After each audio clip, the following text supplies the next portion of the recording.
өнөөдөр Home гэсэн фонт хэсгийн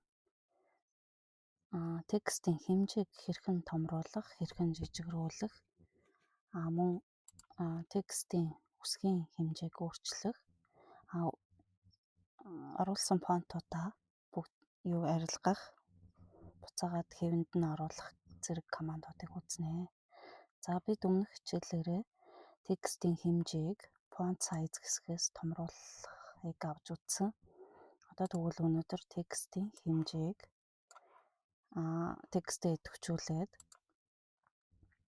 энэ increase font size буюу энэ командн дээр дараад ингээд томруулж болно. Эсвэл гарнаас Ctrl Shift товчийг их багын хийн тэмдэгтээ дараад ингээд томруулж болно. Эсвэл Ctrl товчийг энэ гоё хаалт, их хаалтаар дараад ингээд томруулчих болдгоо. За дараагийн сурах команд маань decrease font size гэдэг команд байгаа.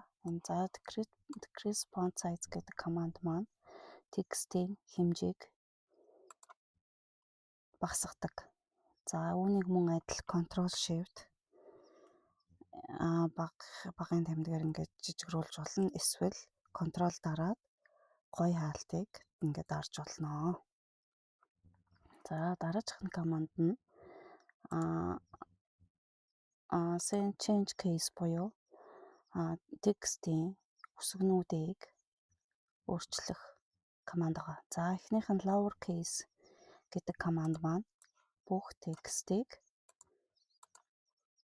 жижиг үсэг болгочдөг.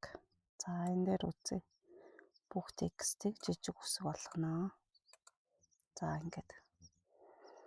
За дараачих нь энэ доотлих нь энэ upper case гэдэг команд маань бүх үсгийг томруулцдаг. За энэ бүх үсгийг том болгочдөг. Upper case гэхээр ингээд бүх үсгийг том болгочдөг.